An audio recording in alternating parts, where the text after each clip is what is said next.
Number one అంటారు. అసలైన number one Guru Kashi university.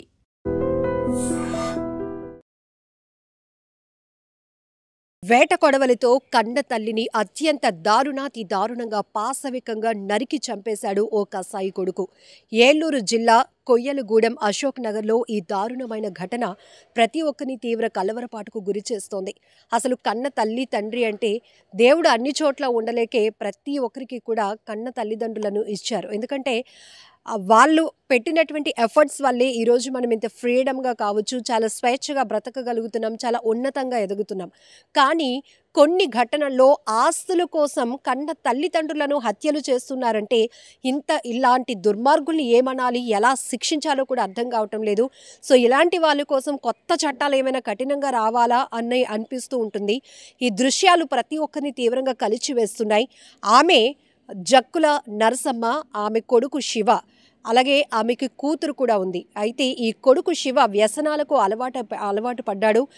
తాగటం కావచ్చు, బెట్టింగ్ యాప్స్ కావచ్చు, ఇలాంటి కొన్ని వ్యసనాలకు అలవాటు పడి అప్పుల పాలైపోయాడు. ప్రస్తుతం ఇతను తల్లితో కాకుండా అత్తారింట్లో ఉంటున్నాడు. అయితే తల్లికి ఒక చిన్న ఇల్లుంది, ఆమె భర్త కూడా లేకపోవడం, ఇద్దరు పిల్లలు పాప బాబు వీళ్ళిద్దరే ఉన్నారు. కానీ ఈ వయసులో కూడా ఎవరి మీద ఆధారపడకుండా తన పోషణ తనే చూసుకోవాలన్న ఆలోచనతో ఆ ఇంటిని కాస్త అద్దెకిచ్చి ఒక చిన్న పూరె గుడిసెలో ఉంటుంది. అలానే అశోక్ నగర్లో స్థానికంగా కూరగాయలు అమ్ముకుంటూ జీవనం గడుపుతోంది.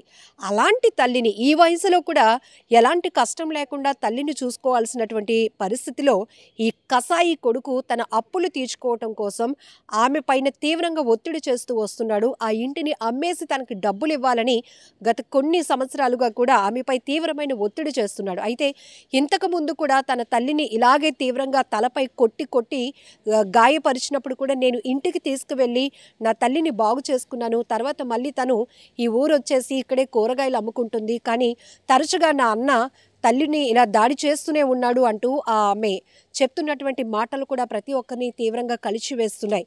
ఇక్కడ ఒక విషయం మనం చూడొచ్చు, కేవలం ఆస్తి కోసమే ఆ వ్యక్తి అత్యంత నరరూప రాక్షసుడుగా మారిపోయాడు అని చెప్పటంలో ఎలాంటి డౌట్ లేదు. ఎందుకంటే ఆమె కూరగాయలు అమ్ముకుంటూ ఉంటుంటే అమ్మ నీతో మాట్లాడాలి ఇంటికి రా అని చెప్పాడు.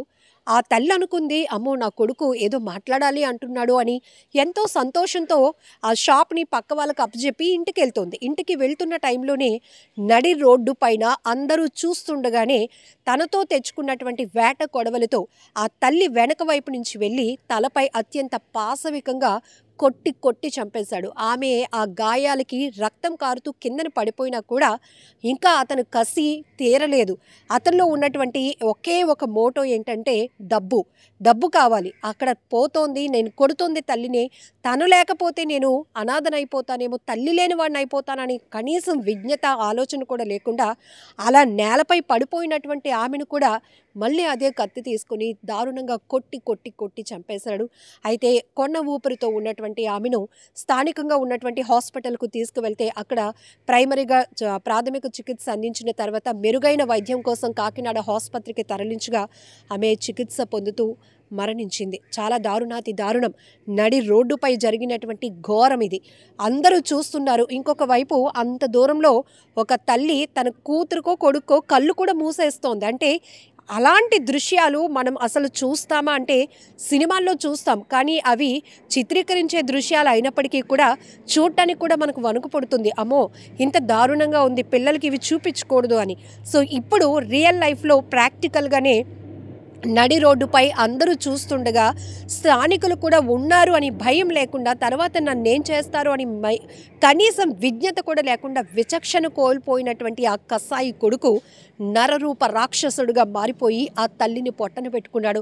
ఆ కన్న తల్లిని నరికి దారుణాతి దారుణంగా చంపేసినటువంటి ఘటన ఇది ప్రతి ఒక్కరిని కలవరపాటుకు గురి చేస్తోంది. ఏమైపోతుంది సమాజం? కొన్ని నేర ఘటనలు చూస్తే, నేర ప్రవృత్తి పెరుగుతున్నటువంటి విధానం చూస్తుంటే మనుషులు ఎందుకు ఇలా మారిపోతున్నారు, రాక్షసులుగా ఎందుకు మారిపోతున్నారు అనిపిస్తుంది. కనీసం అడవిలో ఉన్నటువంటి మృగాలకైనా కొంత ఎఫెక్షన్ ఉంటుంది. వాటిని మచ్చిక చేసుకుంటే మనుషులతో కూడా అవి స్నేహం చేసి చాలా ప్రేమగా ఉంటాయి. కానీ ఇక్కడ కుటుంబ సభ్యులే కేవలం ఆస్తి కోసమే ఇలా నరరూపంగా మారిపోతున్నారు, రాక్షసులుగా మారిపోతూ మరొక వ్యక్తుల్ని పొట్టన పెట్టుకుంటున్నారు, హత్యలు చేస్తున్నారు. దీనికి వెనకడుగు వేయటం లేదు. సుపారీ ఇచ్చి మరి హత్యలు చేయడానికి కూడా వెనకడుగు వేయటం లేదు. సో ఈ ఘటనలో చూస్తే కన్న తల్లినే కొడుకు ఇంత పాశవికంగా నరికి చంపినటువంటి ఘటన. మరి ఇలాంటి వాళ్ళని శిక్షించడానికి ఇంకా కఠినంగా ఎలాంటి చట్టాలు రావాల్సి ఉంటుందో అనేది కూడా ఒక రకంగా పెద్ద చర్చకు దారితీస్తున్నటువంటి అంశం. ఎందుకంటే ఇక్కడ అమ్మాయా అబ్బాయా అని కాదు, కన్న తల్లి తండ్రి అనే కనీసం ఆలోచన కూడా లేకుండా కేవలం ఆస్తి కోసమే వాళ్ళు ఆలోచన చేసి రకరకాల ప్లాన్లు వేసి కన్న తల్లిదండ్రులను కూడా చంపేయాలి అనుకుంటున్న ఈ దుర్మార్గుల్ని ఎలా శిక్షించాలో మీరే చెప్పండి, కామెంట్ బాక్స్లో మెన్షన్ చేయండి. మూడోసారి ముందు 2 సార్లు కొట్టాడండి. కొట్టినా మేము తోడబుట్టినోడని మేము ఎక్కడా బయట పెట్టుకోలేదు. ఒకసారి మా ముందే కర్రచుకుని తలకాయ పగిలేలా కొట్టేశాడు. తలకాయ పగిలిపోయింది, చెయ్యి కట్టినరుగుంది. ఆయనే తీసుకెళ్ళి హాస్పిటల్లో స్ఫూర్తి హాస్పిటల్లో పెట్టాడు. తీసుకొచ్చాడు. మళ్ళీ నా దగ్గర పెట్టుకున్నాను. 20 రోజులు చూసిన తర్వాత మనిషి మామూలు అయ్యింది. మళ్ళీ కూరగాయలు వేసుకుంటానమ్మా, ఇంటికి ఉంటే ఎవరు తింటారని కూరగాయలు అమ్ముకునేది. ఇది 3వసారి అండి ఇలాగే నరికేస్తాము. ఎందుకు కొడుతున్నాడో ఏంటో ఆడికే తెలియదు. పోనీ ఏదన్నది మనుషులు నలుగురిలో పెట్టి మాట్లాడుకొని అదని ఇదని చేసుకుంటూ మానేసి అలా చేస్తున్నాడండి. అమ్మగారండి, అన్నయ్య. నిజంగా ప్రస్తుతం ఉన్నటువంటి సమాజం దేనికి ప్రయారిటీ ఇస్తుంది? ఆర్థిక సంబంధాల చుట్టూ మాత్రమే తిరుగుతోంది. మళ్ళీ ఎన్నికలంగానే చాలా విరక్తి కలుగుతాం. మంచి అనిపిస్తుంది కదా, లేడీస్ కూడా ఛాలెంజింగ్ జాబ్స్ చేసినప్పుడు చాలా బాగుంటది. ట్రాఫిక్ అసిస్టెంట్స్ గా నియమించిన ట్రాన్స్జెండర్స్ అందరితో సాల్యూట్ చేయించుకుంటున్నారు. ఫుడ్ డెలివరీ ఇవ్వటానికి వెళ్ళినటువంటి డెలివరీ బాయ్ అనిల్ పై కళ్ళ ముందు